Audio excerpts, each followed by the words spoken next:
નમસ્કાર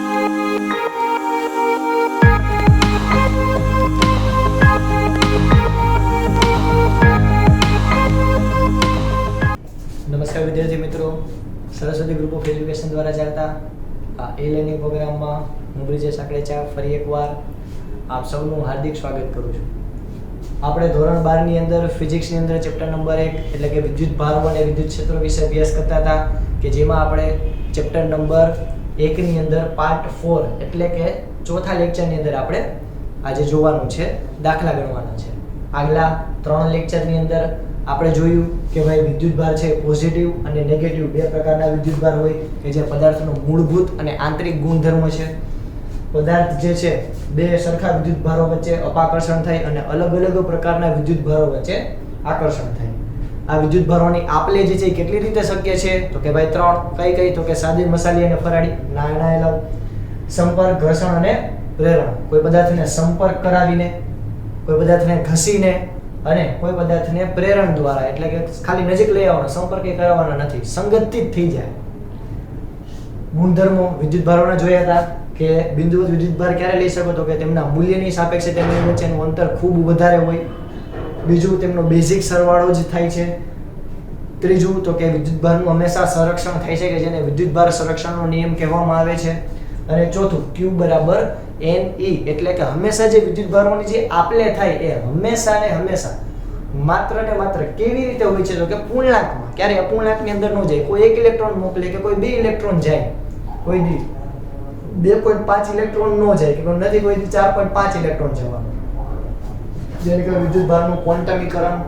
ત્યારબાદ આપણે લાસ્ટ લેક્ચરની અંદર આપણે ફટાફટ જોઈ લઈએ શું જોયું હતું તો કે આપણે અંદર જોયું હતું કુલંબીય બળ અથવા તો વિદ્યુતીય બળ કહેવામાં આવે છે. આ કુલંબીય બળ નું સૂત્ર આપણે શું જોયું હતું તો કે F બરાબર K Q1 Q2 ના છેદમાં R નો સ્ક્વેર, કે જ્યાં K એટલે શું થાય તો કે K એટલે સપ્રમાણતાનો અચળાંક અથવા તો એને ડાઇલેક્ટ્રિક અચળાંક તરીકે પણ ઓળખવામાં આવે છે કે જેનું મૂલ્ય કેટલું હતું તો કે 9 × 10⁹ newton metre square upon coulomb square. અહીંયા K જે છે એનું બીજું સૂત્ર શું હતું તો કે 1/4πε0. આના ઉપરથી આપણે ε0 નું મૂલ્ય કેટલું મેળવ્યું હતું તો કે 8.85 × 10⁻12 યસ હા coulomb square upon newton metre square. આગળ આપણે આનું સદિશ સ્વરૂપ પણ જોયું હતું. અને સદિશ સ્વરૂપ કઈ રીતે થાય તો કે આપણે આમ લઈએ F21 આના પરથી શું લખી શકું કે Q1 Q2 ના છેદમાં R21 નો ક્યુબ. આ મોડ છે એટલે આ તો પ્લસ હોય માઈનસ હંમેશા પ્લસ જ રહેવાનું.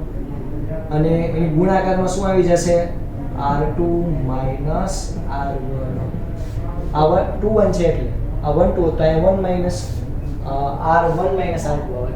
તમને સદિશ સ્વરૂપે લખતા આવડે છે. ડન.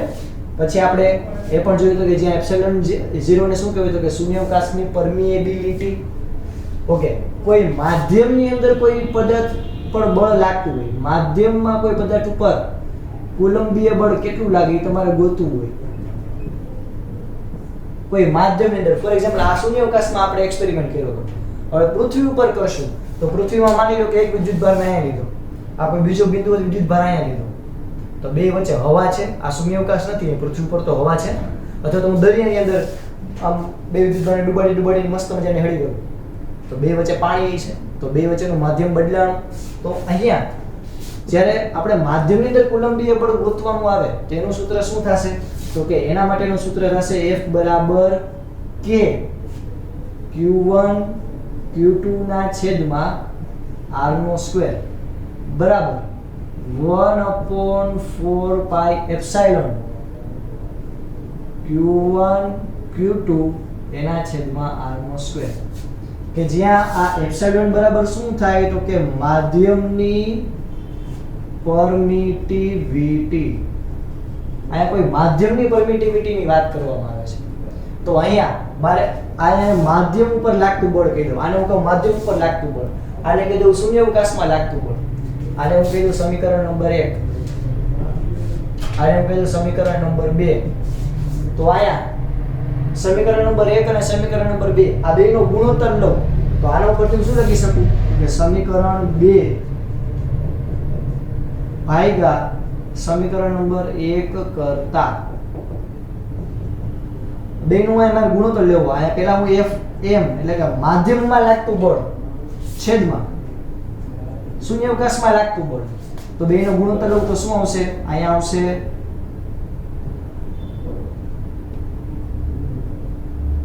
એકના છેદમાં 4 પાઈ એપ્સિલોન ગુણ્યા q1 q2 ના છેદમાં r નો સ્ક્વેર છેદમાં અહીંયા આવશે એકના છેદમાં 4 પાઈ એપ્સિલોન 0 ગુણ્યા q1 q2 ના છેદમાં r નો સ્ક્વેર.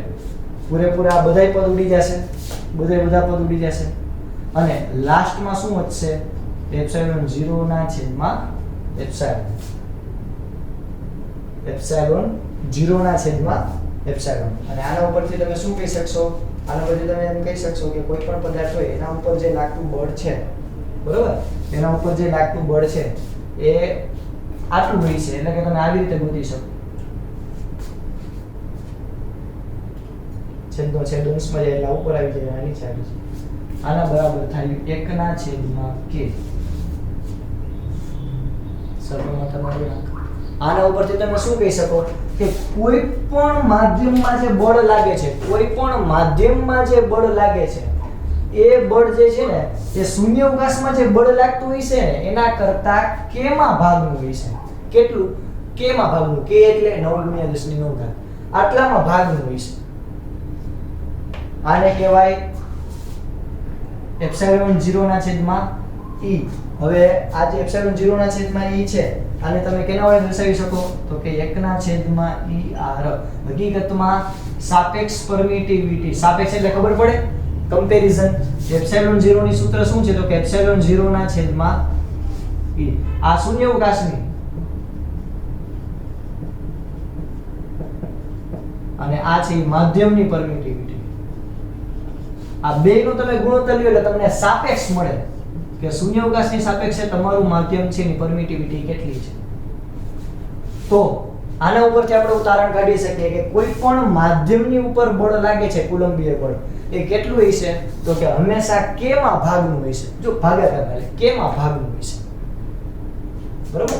ચાલો, તો આ જે છે બીજા અગત્યના મુદ્દા હતા કે જે આપણે ડિસ્કસ કરવા પડે એમ હતા. જોઈ લો પેલા આટલું ફટાફટ. આના ઉપરથી આપણે અમુક જોઈએ દાખલા કઈ રીતના આવી શકે એમ છે, અમુક લોજિક.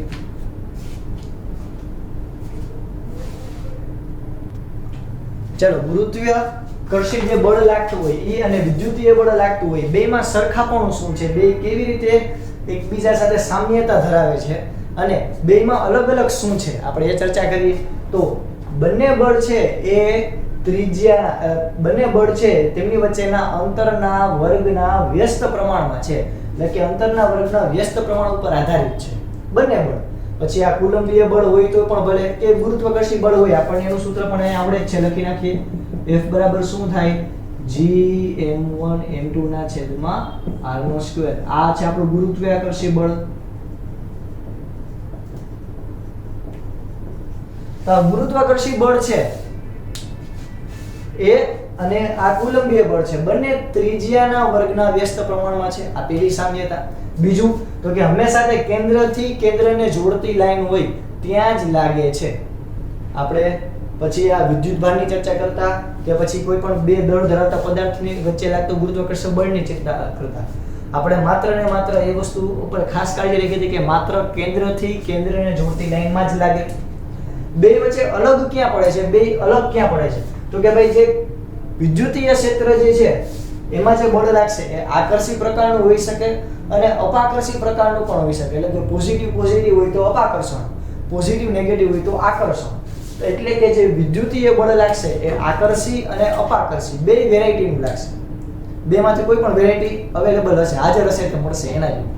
જ્યારે ગુરુત્વાકર્ષી બળ છે તે માત્ર ને માત્ર આકર્ષી પ્રકારનું જે છે, એટલે ગુરુત્વાકર્ષણ હંમેશા આકર્ષણ જે છે એ ધરાવે છે, અપાકર્ષણ ક્યારે ધરાવતું નથી. જ્યારે બીજું કઈ રીતે અલગ પડે છે તો કે જે ગુરુત્વાકર્ષી બળ છે તે માધ્યમથી સ્વતંત્ર છે. એ શૂન્યાવકાશ હોય તોય ભલે કે કોઈ માધ્યમ હોય તોય ભલે, ગુરુત્વાકર્ષણને કાંઈ ફેર પડતો નથી. જ્યારે વિદ્યુતીય બળ છે એ માધ્યમ ઉપર આધારિત છે, કારણ કે આમાં કે ધ્યાનમાં આવે છે અચળાંક. એ કે જે છે એની અંદર પાછું જે શૂન્યાવકાશની પરમિટિવિટી અને માધ્યમ હોય તો માધ્યમની પરમિટિવિટી ધ્યાનમાં આવશે. બરાબર? એટલે આ જે વિદ્યુતીય બળ છે તે માધ્યમ ઉપર આધારિત છે. માધ્યમ બદલાવો, વિદ્યુત બળ બદલાઈ જાય. શૂન્યાવકાશમાં બે બિંદુવત વિદ્યુત ભાર હોય, માની લો આ જ બે બિંદુવત વિદ્યુત ભાર હોય, શૂન્યાવકાશમાં બે વચ્ચે લાગતું બળ છે એ અલગ હોય, પાણીમાં રાખો તો અલગ હોય, હવામાં રાખો તો અલગ હોય, બે વચ્ચેનું માધ્યમ બદલાવો તો અલગ થઈ જાય. જ્યારે ગુરુત્વાકર્ષણ છે તેમાં આ બે જે પદાર્થ છે એને હું શૂન્યાવકાશમાં રાખું તોય ભલે, કોઈ માધ્યમમાં રાખું તોય ભલે, કે કોઈ ગ્રહની અંદર નીચે જવા દઉં, જમીનમાં અંદર દાટી દઉં તો પણ ભલે, પણ માધ્યમ પર બે વચ્ચે લાગતું ગુરુત્વાકર્ષી બળ આધાર રાખશે નહીં, જ્યારે વિદ્યુતીય બળ આધાર રાખે છે. ચલો, આટલું ક્લિયર થયું. આપણે કુલંબીય બળની થિયરી જોઈએ. હવે આપણે ફટાફટ આના દાખલા તરફ આગળ વધીએ. ચાલો ફટાફટ આટલું.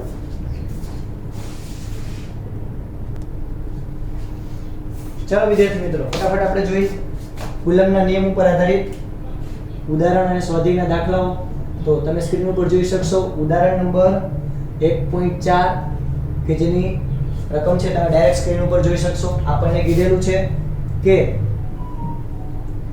બે બિંદુત વિદ્યુતભારો વચ્ચેના સ્થિત વિદ્યુત બળ માટે કુલમ્બનો નિયમ એ બે બિંદુવત દળો વચ્ચે ગુરુત્વીય બળ માટેનો ન્યૂટનનો નિયમ એ બંનેનો આધાર વિદ્યુતભારો અને દળો વચ્ચેના અંતરના વર્ગના વ્યસ્ત પર આધારિત છે. એટલે અહીંયા આપણને એમ કીધું છે કે ભાઈ બે ન્યૂટનના જે નિયમ છે એને ફોલો કરે છે, વિદ્યુતીય બળ અને ગુરુત્વીય બળ. બેનું આપણને સૂત્ર ખબર છે, બરોબર? હું અહીંયા હળવેથી સાઈડમાં લખી નાખું અહીંયા કે F બરાબર શું થાય કે Q1 Q2 ના છેદમાં R². આ છે ઇલેક્ટ્રિકલ ફોર્સ એટલે કે વિદ્યુતીય બળ, અને Fg એટલે ગ્રેવિટેશન ફોર્સ નું સૂત્ર શું છે કે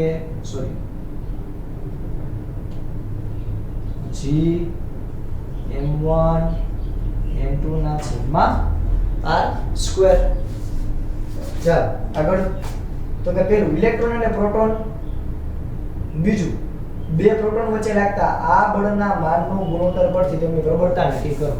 એટલે કે આપણે અહીંયા બે નો ગુણોત્તર લેવાનો છે. કેવી રીતે? તો કે પહેલા આપણે ઇલેક્ટ્રોન અને પ્રોટોન માટે મેળવવાનું છે.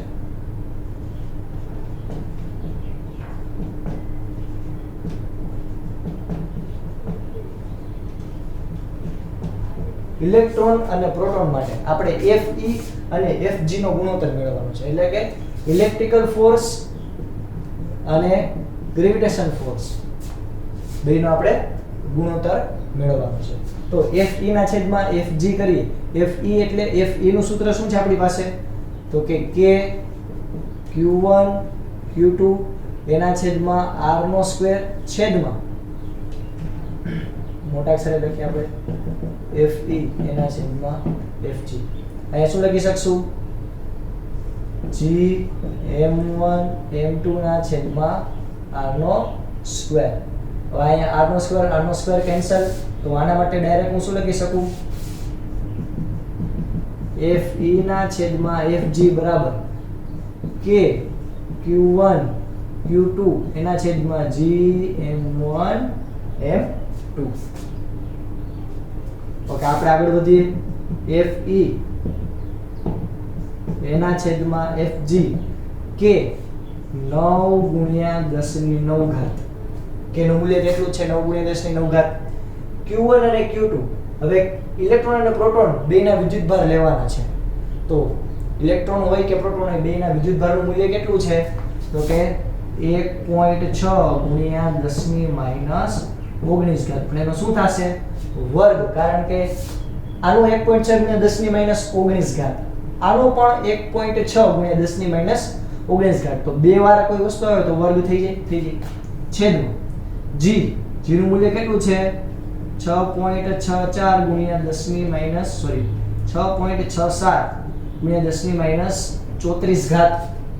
11th માં ભણી ગયા. ગુણ્યા m1 એટલે આપણે ઇલેક્ટ્રોનનું દળ ધ્યાનમાં લઈએ. કેટલું છે? તો કે 9.1 ગુણ્યા 10 ની માઈનસ 34 ઘાત સોરી 31 ઘાત ગુણાકારમાં આનું દળ તો કે 1. પ્રોટોન માટેનું 1.67 ગુણ્યા 10 ની માઈનસ 27 ચાલો મળી જાય હવે Fe ના છેદમાં Fg મેળવવું જોઈએ ફટાફટ Fe ના છેદમાં Fg કેલ્સીથી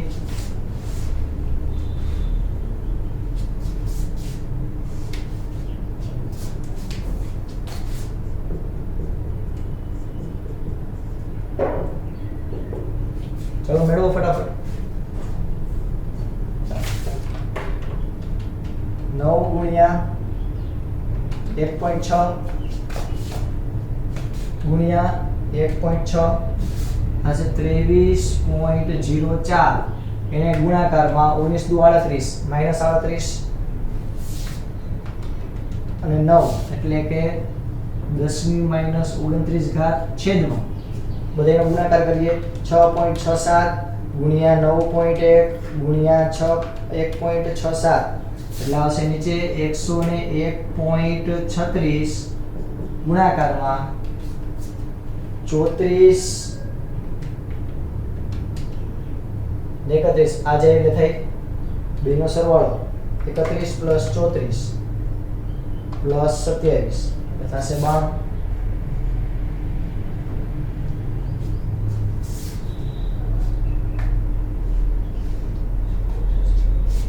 સોરી અહીંયા આવશે 10 ની માઈનસ 11 ઘાત એટલે ઘાત બદલી જશે 31 પ્લસ 11 પ્લસ 27 69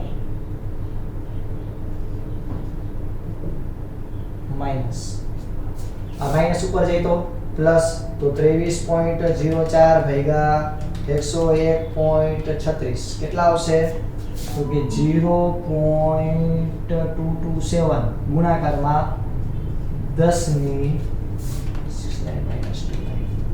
40 ઘાત પ્લસ થઈ જશે ને ઉપર જાય એટલે પ્લસ થઈ જાય તો હું શું લખી શકું ફાઇનલ આન્સર તો આનો પછી આપણે ફાઇનલ આન્સર લખી શકીએ 0.227 સોરી આપણે એક ઘાત આમ લઈ લઈએ એટલે લખી શકીએ 2.27 10⁻39 Fe ના છેદમાં Fg બરાબર આવું જ કંઈક આવે જવાબ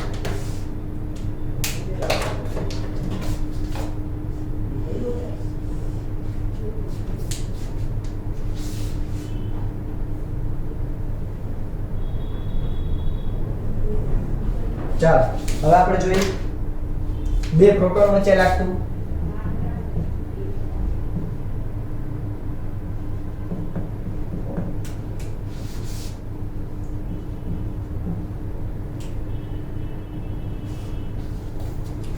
તો બે પ્રોટોન વચ્ચે કેટલું લાગે છે બળ આપણે પૂછવું હતું કે એના માટેનું સૂત્ર શું છે તો કે Fe ના છેદમાં Fg ડાયરેક્ટ આ સૂત્ર આપણે લખી શકશું કે Q1 Q2 એના છેદમાં r નો સ્ક્વેર Fe ના છેદમાં Fg બરાબર સોરી અહીંયા આવશે G m1 m2 ચલો આપણે બે પ્રોટોન છે સરખા જ છે તો આપણે શું લખી શકશું બે પ્રોટોન માટે કેનું મૂલ્ય 9 ગુણ્યા 10 ની 9 ઘાત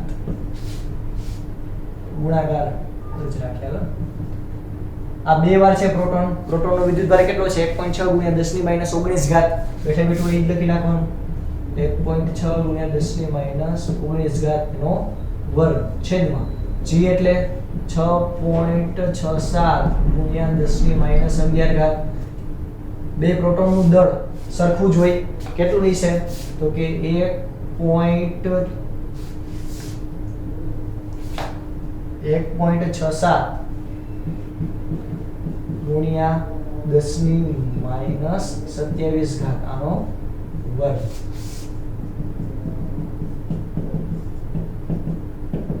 Fe ના છેદમાં Fg ઉપર તો બેઠે બેઠું જે હતું એમાં જ આવશે 23.04 ગુણ્યા 10 ની માઈનસ 29 ઘાત છેદમાં ગુણાકાર કરીએ 6 6.67 ગુણ્યા 1.67 ગુણ્યા 1.67 જવાબ આવશે 18.60 ગુણાકારમાં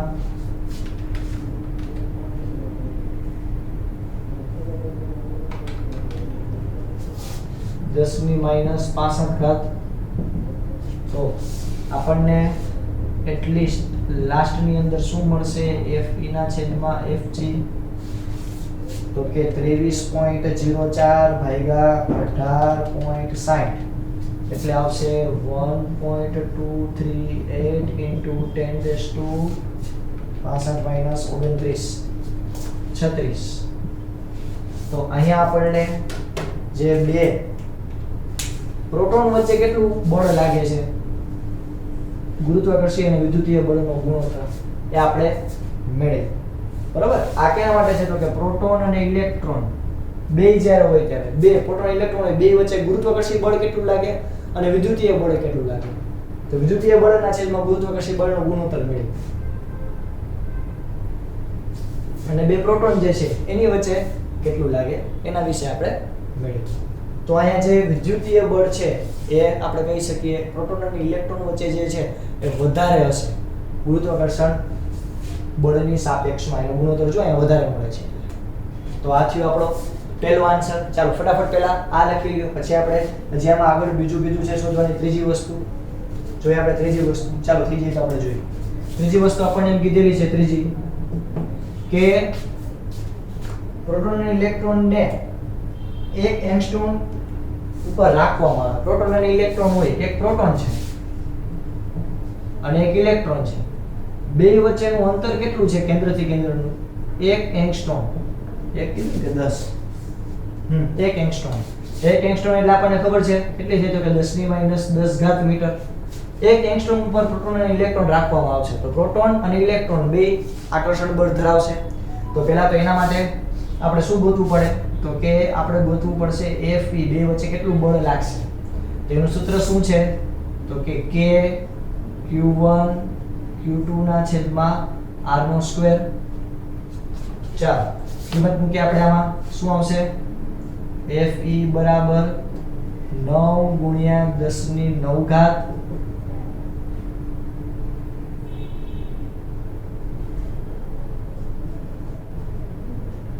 9 ગુણ્યા 10⁹ ગુણાકારમાં એક બેનો વિદ્યુત ભાર તો સરખો જ હશે કેટલો 1.6 ગુણ્યા 10⁻⁻19 આનો આપણે કરી નાખીએ ડાયરેક્ટ વર્ગ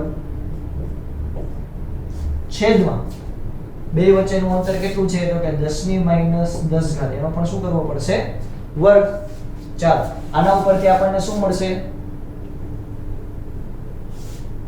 આના ઉપરથી આપણને મળશે બંને વચ્ચેનું વિદ્યુતીય બળ કેટલું મળશે તો કે ઉપર આવશે 23.04 ગુણ્યા 10⁻⁻29 છેદમાં 10⁻20 ઉપર જાય તો અહીંયા આપણને fe કેટલું મળ્યું 23.04 ગુણ્યા 10⁻⁹ ન્યૂટન અહીંયા એકમ લખવો પડશે અહીંયા તો એકમ ગુણોત્તર હતો એટલે એકમ ઉડી જાય ન્યૂટન જ્યારે અહીંયા આપણે આનો એકમ લખવો અનિવાર્ય છે ચાલો આગળ આપણે જોઈએ શું છે આગળ આપણને શું કીધું તો કે ઉદ્ભવતા પ્રોટોનનો ઇલેક્ટ્રોનનો અને પ્રોટોનનો પ્રવેગ શોધો આપણે તો પ્રવેગ શોધવાનો છે બળ નથી શોધવાનું તો એના માટે આપણે બળ શું કામ ગોઈતું કારણ કે આપણને ખબર છે કે આપણી પાસે સૂત્ર છે બળનું શું તો કે F બરાબર માં એટલે કે F બરાબર m * a એનો પરથી આપણે પ્રવેગ મેળવી શકશું તો પ્રોટોનનો પ્રવેગ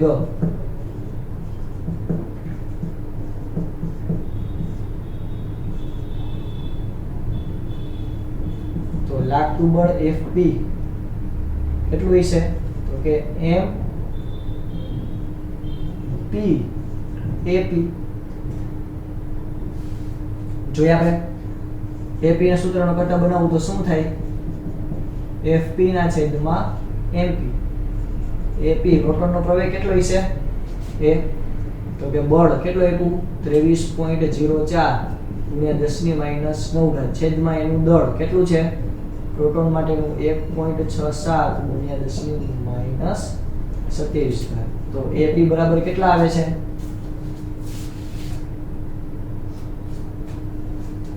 13.79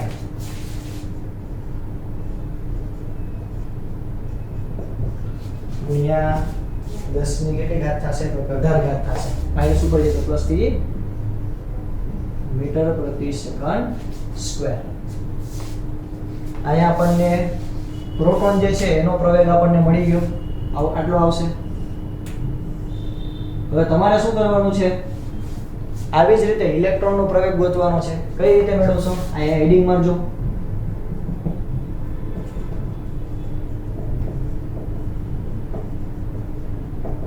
ઇલેક્ટ્રોનનો પ્રવેગ, એના માટેનું સૂત્ર Fe બરાબર me into Ae. આના ઉપરથી આપણે શું લખી શકીએ? તો કે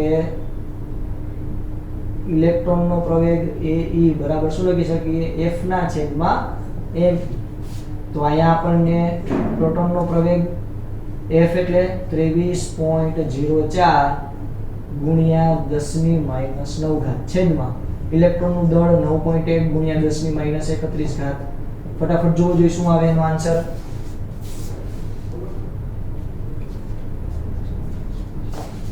યસ, ગણતરી કરતા તમને કંઈક આવો જવાબ મળશે. Ae 2.53 ગુણ્યા 10 ની 22 ઘાત મીટર પ્રતિ સેકન્ડ સ્ક્વેર. તો આ તમને જે મળ્યું એ કેનું મળ્યું? તો કે ઇલેક્ટ્રોન જે છે એનો પ્રવેગ મળ્યો. તો અહીંયા આવી રીતે તમે 3 પ્રશ્નો જે છે 3 માર્કમાં પૂછાય તો મસ્ત મજાના આવડી જાય. કાંઈ નથી આ દાખલામાં, હાવ ચંપુ જેવો દાખલો છે. પહેલા ઇલેક્ટ્રોન અને પ્રોટોન માટે આપણને Fe ના છેદમાં Fg એટલે કે વિદ્યુતીય બળના છેદમાં ગુરુત્વીય બળનો ગુણોત્તર શોધવાનો કીધો. કિંમત મૂકી આપણે સૂત્રમાં જે, અને આપણે જવાબ મળી ગયો. પછી 2 પ્રોટોન માટે આપણને કીધું તોય જવાબ મળી ગયો. હવે આપણને એમ કીધું કે પ્રોટોન અને ઇલેક્ટ્રોનને 1 એંગસ્ટ્રોમ દૂર રાખવામાં આવે, તેમની વચ્ચે આકર્ષણ બળ ઉદ્ભવે, કુલંબીય બળનું સૂત્ર મૂકીને મેળવો. અને એના ઉપરથી તમે Eb નો પ્રવેગ મેળવો. F બરાબર માં આપણું મેઈન સૂત્ર છે, એના ઉપરથી પ્રવેગના સૂત્રનો કરતા બનાવ્યો. બરાબર દીકરાઓ? ચાલો ફટાફટ પહેલા લખીએ.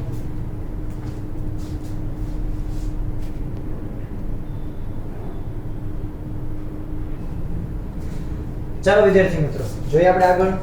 બીજો દાખલો આવો જ, ઉદાહરણ નંબર 1.5.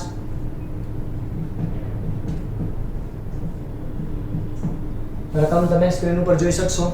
આપણને રકમ ઉપરથી પહેલા તો શું કહેવા માંગે છે એ સમજાવું. તો કે અહીંયા આપણી પાસે 2 આવી રીતે વિદ્યુતભાર છે, Q1 અને Q2. બંનેને 10 સેન્ટીમીટર રાખવામાં આવે છે. બંનેને 10 સેન્ટીમીટર દૂર રાખવામાં આવે, એટલે બે વચ્ચેનું અંતર કેટલું છે? 10 સેન્ટીમીટર. આને નામ આપી દઉં A, આને નામ આપી દઉં B. આવું કીધું છે, મને મન પડે એટલે નથી લઈ જતો. ચાલો હવે આના દ્વારા લાગતું બળ કેટલું હશે આપણે ગોતીએ.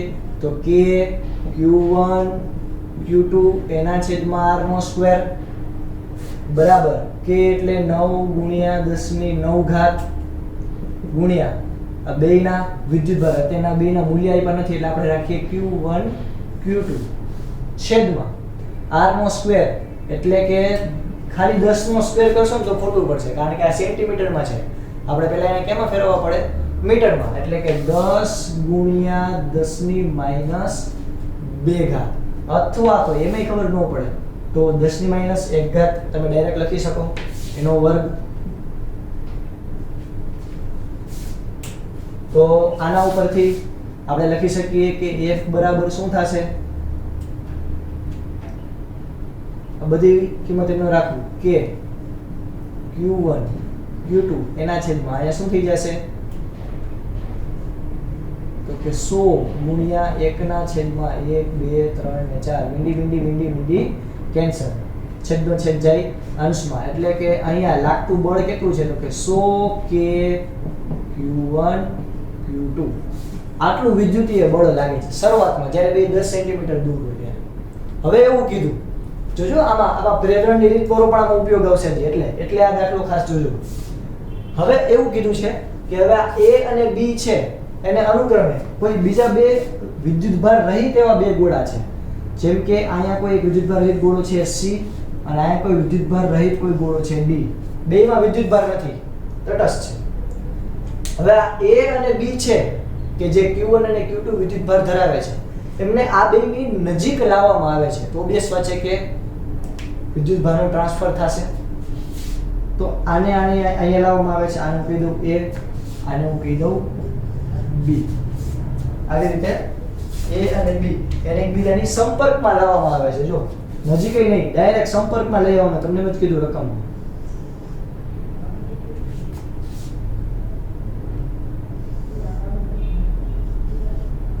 સંપર્કમાં લાવવામાં આવે છે.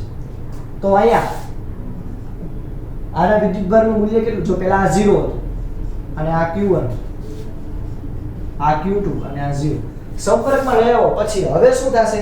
તો કે હવે જ્યારે તમે આને દૂર કરશો, નોખા પાડશો, ત્યારે વિદ્યુતભાર જે છે અડધા અડધા થઈ જશે પ્રેરણના સિદ્ધાંત પ્રમાણે. બરોબર? અહીંયા જે વિદ્યુતભાર હોય આને અડશે એટલે આમાં વિદ્યુતભારનું ટ્રાન્સફર થશે. બે ક્યાં સુધી? તો કે બે એકબીજામાં બેલેન્સ થઈ જશે એટલે કે બે અડધા અડધા થઈ જાય ત્યાં સુધી. પછી જવાને દૂર કરશો એટલે Q/2 અલગ અલગ ભાગ પડશે. એટલે કે આના પછીનું સ્ટેપ જ્યારે તમે આને દૂર કરો ત્યારે A અને C, D અને B. તમે જ્યારે આને દૂર કરો ત્યારે કેટલો વિદ્યુતભાર ધરાવશે? આપણે આ A, આ B, આ બે આપણા હતા C અને D.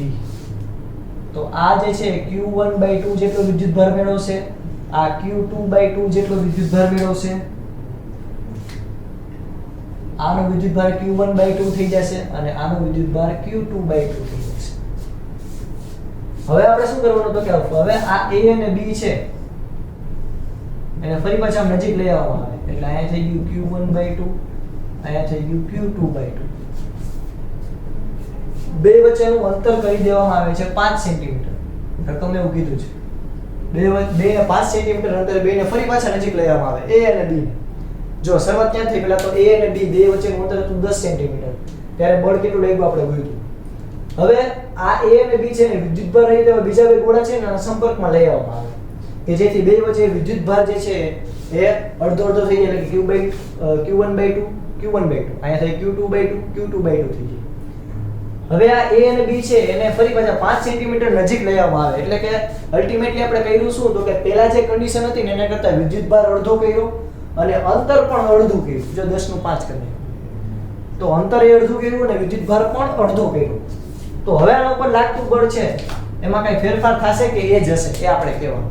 તો આના ઉપર લાગતા બળનું સૂત્ર F બરાબર K Q1 Q2 એના છેદમાં r નો સ્ક્વેર. કિંમત મૂકીએ K અહીંયા Q1/2, B માટે Q2/2 છેદમાં r નો સ્ક્વેર એટલે 5 સેન્ટીમીટર એટલે 5 ગુણ્યા 10⁻² નો વર્ગ. જોઈએ આપણે F બરાબર શું થાય? K Q1 Q2 આ 2 ને 2 4 અહીં નીચે લખી નાખું છું. હવે આનું શું થશે? તો કે 25 ગુણાકારમાં 10⁻⁴ ઘાત 10⁻⁴ ઉપર આવે તો કેટલી થઈ જાય? 10⁻+4 ઘાત એટલે કે K Q1 Q2 25 ચોક 100 ગુણાકારમાં 10⁻+4 ઘાત એટલે કે આમ લખી નાખીએ 10 1 2 3 4 મીંડી કેન્સલ. તો F બરાબર અહીંયા પણ આપણને શું આન્સર આવ્યો? 100 K Q1 Q2. એટલે કે પહેલા જેટલું બળ લાગતું હતું એટલું જ બળ લાગે છે, એમાં કાંઈ ફેરફાર કર્યો નહીં કારણ કે અંતર આપણે અડધું કર્યું, વિદ્યુતભાર પણ અડધો કર્યો. તો જોઈ લે બધા ફટાફટ દાખલો, ત્યારબાદ આપણે ફરી પાછા આગળ વધીએ.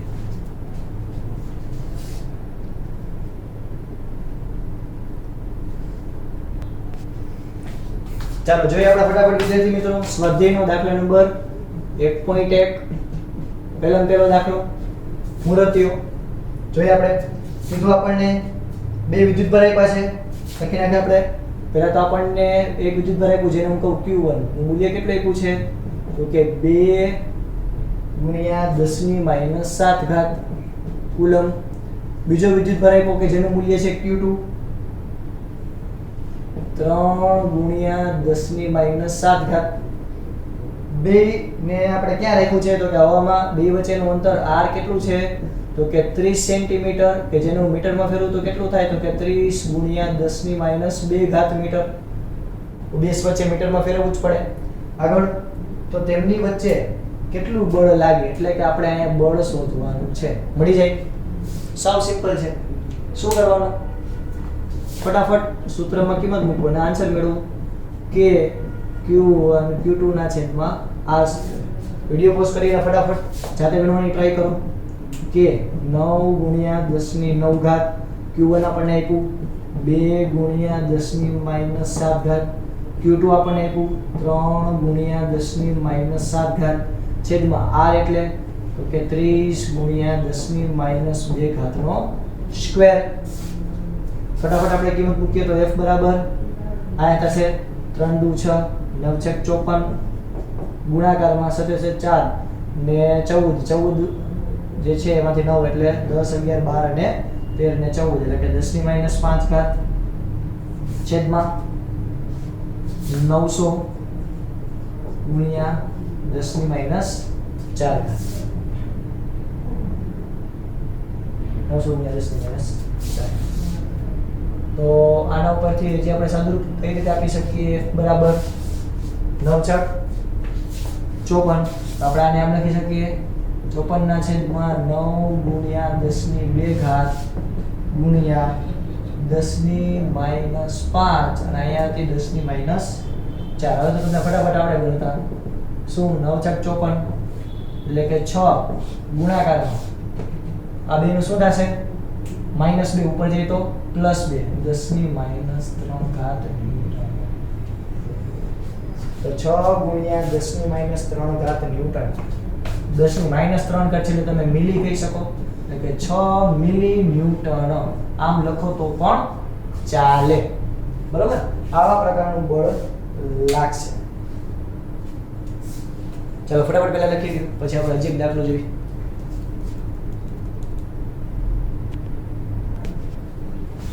ચાલો વિદ્યાર્થી મિત્રો જોઈએ આપણે બધા ફટાફટ સ્વાધ્યાયનો દાખલા નંબર 1.2.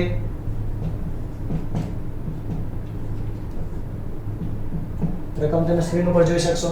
અહીંયા આપણને કીધેલું છે એક વિદ્યુતભાર આપ્યો 0.4 માઇક્રોકુલમ. તો અહીંયા Q1 લખું છું 0.4 માઇક્રોકુલમ એટલે કે Q1 બરાબર હું શું લખી શકું તો કે 0.4 ગુણ્યા 10⁻6 ઘાત કુલમ. વિદ્યુતભાર ધરાવતા એક નાના ગોળા બીજો એક વિદ્યુતભાર છે Q2 બરાબર આપણને આપેલું છે -0.8 માઇક્રોકુલમ એટલે કે -0.8 ગુણ્યા 10⁻6 ઘાત. એમની વચ્ચે લાગતું બળ આપણને આપ્યું F. કેટલું આપ્યું તો કે 0.2 ન્યૂટન. તો આપણે બંને વચ્ચેનું અંતર શોધવાનું છે. પહેલા ક્વેશ્ચનમાં આપણે બધું બે વચ્ચેનું અંતર મેળવ્યું. ફટાફટ મેળવીએ બે વચ્ચેનું અંતર. તો અહીંયા આપણું સૂત્ર શું છે તો કે F બરાબર K Q1 Q2 ના છેદમાં r નો સ્ક્વેર. આના પરથી હું r ના સ્ક્વેરના સૂત્રનો કરતા બનાવું તો r સ્ક્વેર બરાબર શું થાય K Q1 Q2 ના છેદમાં F એટલે કે r સ્ક્વેર બરાબર K એટલે 9 ગુણ્યા 10⁹ ઘાત Q1 એટલે તો કે 0.4 એને ગુણ્યા 10⁻6 ઘાત Q2 એટલે 0.8 એને ગુણ્યા 10⁻6 ઘાત. આ છે માઈનસ છેદમાં F એટલે 0.2. ચાલો આનો ફટાફટ આપણે સાદું રૂપ આપીએ. r સ્ક્વેર બરાબર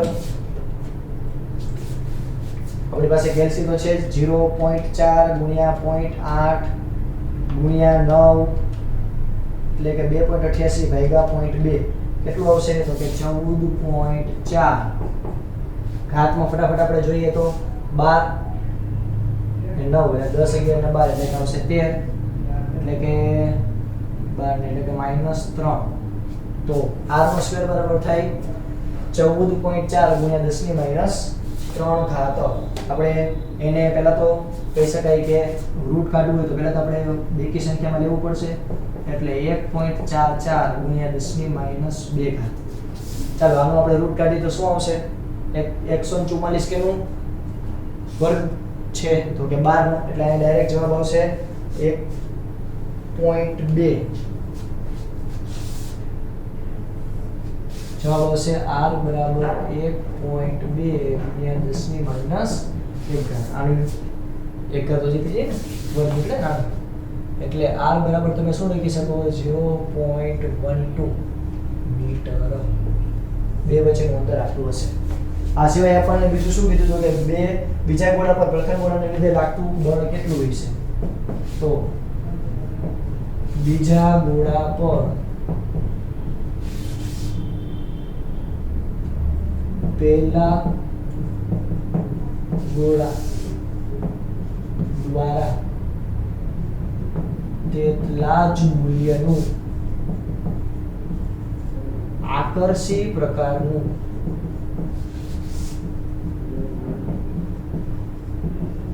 બળ